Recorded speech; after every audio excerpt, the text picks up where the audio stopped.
기록에 남지 않은 수많은 암행길 중 전라도의 어느 험준한 산세 아래 작은 마을에서 있었던 일입니다. 때는 바야흐로 영조시대, 백성의 고통을 살피기 위해 남루한 도포 차림으로 길을 나선 암행어사 박문수는 날이 저물어 하룻밤 묵어갈 곳을 찾고 있었습니다.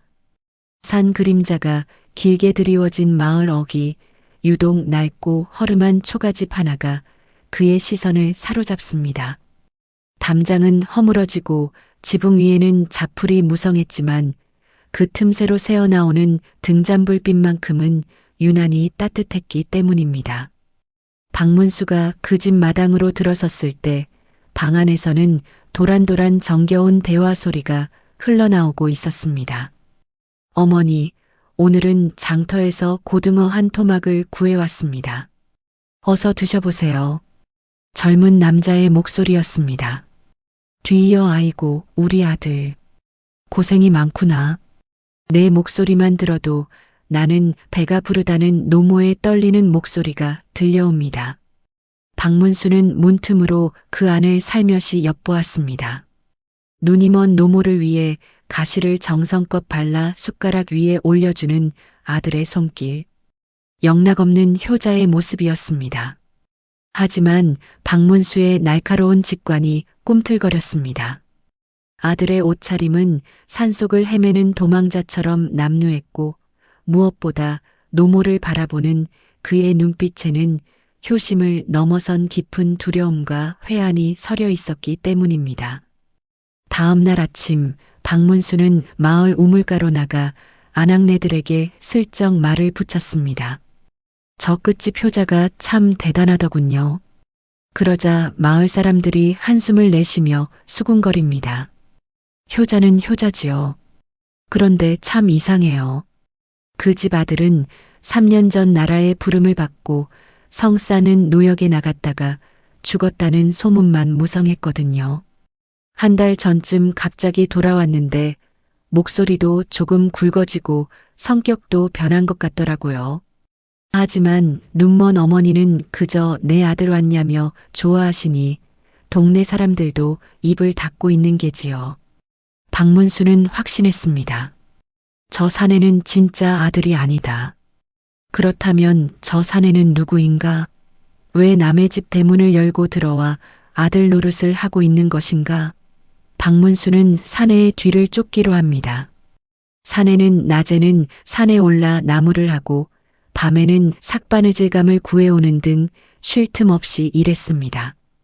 박문수는 산속 깊은 곳에서 사내를 가로막았습니다. 멈추어라. 너의 정체가 무엇이냐? 박문수가 가슴속에서 번쩍이는 암행어사 마패를 꺼내 들자 사내는 마치 하늘이 무너지는 표정으로 그 자리에 주저앉았습니다. 그의 입에서 나온 진실은 충격적이었습니다. 사내는 전란 중에 전장을 이탈한 탈영병이었습니다. 죽음의 공포를 피해 도망치던 중 빈집인 줄 알고 숨어든 곳이 바로 그 초가집이었죠. 눈먼 노모는 인기척을 느끼자마자 죽은 줄 알았던 아들의 이름을 부르며 매달렸고 사내는 차마 그 손을 뿌리치지 못한 채 오늘까지 이른 것입니다. 어서 또 죽여주십시오. 저는 나라를 배신한 죄인입니다. 하지만 저 노모는 제가 없으면 당장 굶어 돌아가실 뿐입니다. 제가 아들 노릇을 하는 동안만큼은 어머니께서 3년 만에 처음으로 웃으셨습니다. 부디 어머니께서 세상을 떠나실 때까지만이라도 아들로 살게 해주십시오. 사내는 땅바닥에 머리를 찌우며 통곡했습니다. 박문수는 깊은 고민에 빠졌습니다. 국법에 따르면 탈영은 차명에 처할 중죄입니다.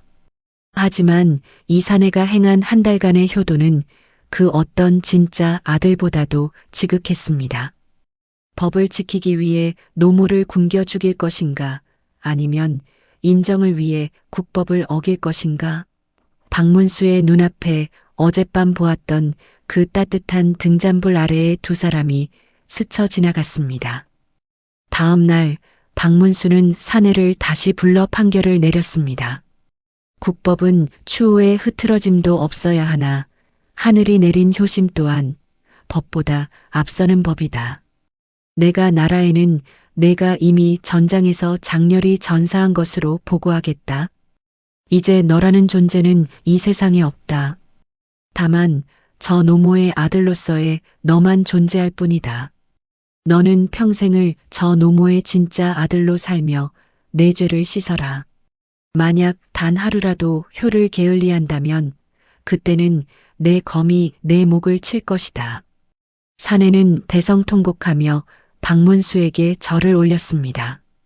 그것은 죄인으로서의 절이 아니라 다시 태어난 사람으로서의 맹세였습니다. 그 후로 수년이 흘렀습니다. 사내는 마을에서 소문난 효자로 늙은 어머니를 끝까지 모셨고 어머니는 비록 아들의 얼굴은 보지 못했지만 세상에서 가장 행복한 어머니로 눈을 감았습니다. 박문수는 훗날 일기에 이렇게 기록했습니다. 법은 사람을 가두기 위해 있는 것이 아니라 사람을 살리기 위해 존재하는 것이다. 비록 가짜 아들로 시작된 인연이었지만 그들이 나눈 사랑만큼은 이 세상 그 무엇보다 진짜였습니다.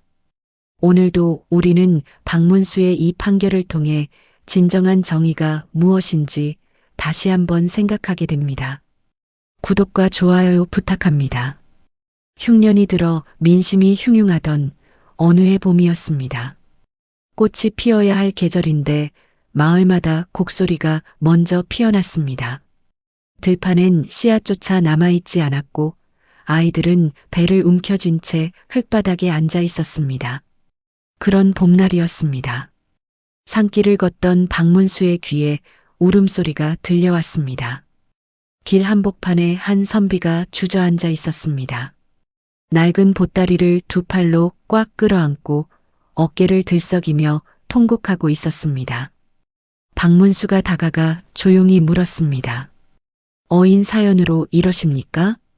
선비는 눈물을 훔치며 떨리는 목소리로 말을 꺼냈습니다. 병든 노모가 집에 누워 계십니다. 약을 써야 하는데 돈이 한 푼도 없어서 가문 대대로 내려온 옥비녀를 장터에 팔러 가는 길이었습니다. 선비의 목소리가 다시 갈라졌습니다. 그런데 산길 중간에서 산적들을 만났습니다. 보따리를 통째로 빼앗기고 목숨만 겨우 건져 도망쳐 나왔습니다. 박문수는 말없이 선비를 바라봤습니다. 보따리를 안고 울던 손이 이제는 텅 비어 있었습니다. 조상 대대로 내려온 물건, 병든 어머니, 빈손. 박문수는 발걸음을 멈출 수밖에 없었습니다. 산적들의 소굴이 어디쯤입니까? 선비가 눈이 휘둥그레졌습니다. 그건 왜 혼자 가시려는 겁니까? 위험합니다. 수가 10명도 넘습니다. 박문수는 짧게 웃었습니다. 괜찮습니다. 길만 알려주시오. 선비는 주저주저하다 손가락으로 방향을 가리켰습니다. 저 너머 고개를 넘어 참나무 군락 안쪽으로 들어가면 폐가가 하나 있습니다. 거기가 소굴입니다. 박문수는 고개를 끄덕이고 걸치고 있던 도포를 벗었습니다. 그리고 낡고 해진 행색으로 갈아입었습니다. 삿갓을 눌러쓰고 등짐을 다시 고쳐 맸습니다. 행색만 보면 그냥 떠도는 나그네였습니다. 내 이놈들, 백성의 눈물을 훔친 대가가 얼마나 무거운지 내 똑똑히 보여주마. 발걸음이 산 위를 향했습니다. 참나무 숲 안쪽 폐가, 지붕은 반쯤 내려앉았고 마당엔 쌀자루와 잡동사니들이 어지럽게 쌓여 있었습니다. 박문수는 숨을 죽이고 담장 너머로 안을 들여다봤습니다. 산적 몇이 불가에 앉아 술을 마시고 있었고 창고 쪽 문에서 불빛이 새어나오고 있었습니다. 박문수는 어둠 속을 천천히 이동해 창고 쪽으로 다가갔습니다. 삐걱. 나무 문이 살짝 열렸습니다. 그 안에 박문수가 보인 것은 뜻밖의 장면이었습니다. 창고 안 덩치 큰 사내 하나. 그의 손 위에 무언가가 놓여 있었습니다. 옥비녀였습니다. 창백한 달빛 아래 옥빛이 서늘하게 빛났습니다. 그런데 그 사내는 울고 있었습니다. 훌쩍이는 것도 아니었습니다. 눈물이 뚝뚝 비녀 위로 떨어지고 있었습니다. 사내는 낮은 목소리로 혼자 중얼거렸습니다. 이걸 팔면 우리 애들은 살겠지만 누군가는 우리처럼 피눈물을 흘리겠지. 박문수는 그 자리에서 멈췄습니다. 발이 떨어지지 않았습니다. 알고 보니 이들은 처음부터 산 적이 아니었습니다. 흉년에 굶어 죽어가는 자식들을 살리기 위해 먹을 것을 빼앗기 시작한 가난한 농민들이었습니다. 벼랑 끝에 몰린 사람들이었습니다. 두목은 비녀를 팔지도 버리지도 못하고 그냥 그 자리에 앉아 울고 있었습니다. 나쁜 놈이 울기엔 너무 오래, 너무 진하게 울고 있었습니다.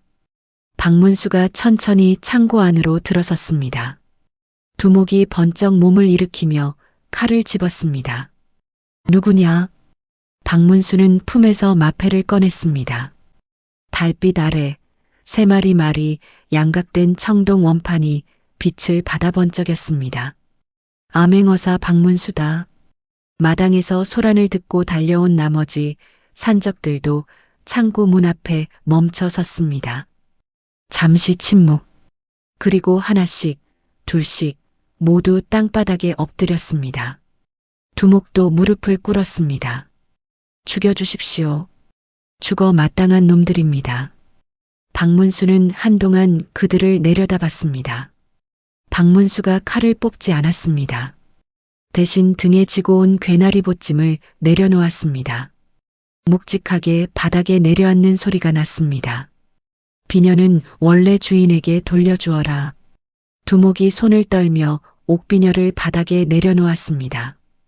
박문수는 보찜을 풀었습니다. 그 안엔 곡식이 있었습니다. 노잣돈도 있었습니다. 이걸 가지고 고향으로 돌아가라. 그리고 농사를 지어라. 산적들은 고개를 들지 못했습니다. 박문수가 말을 이었습니다. 너희가 훔친 것은 물건이지만 내가 너희에게 주는 것은 나라의 믿음이다. 그 믿음을 2번 저버리면 그때는 내가 직접 다시 오마. 두목은 소리 없이 울었습니다. 이번엔 피눈물이 아닌 눈물이었습니다. 선비는 옥비녀를 돌려받았습니다. 노모는 약을 먹었습니다. 산적들은 고향으로 떠났습니다.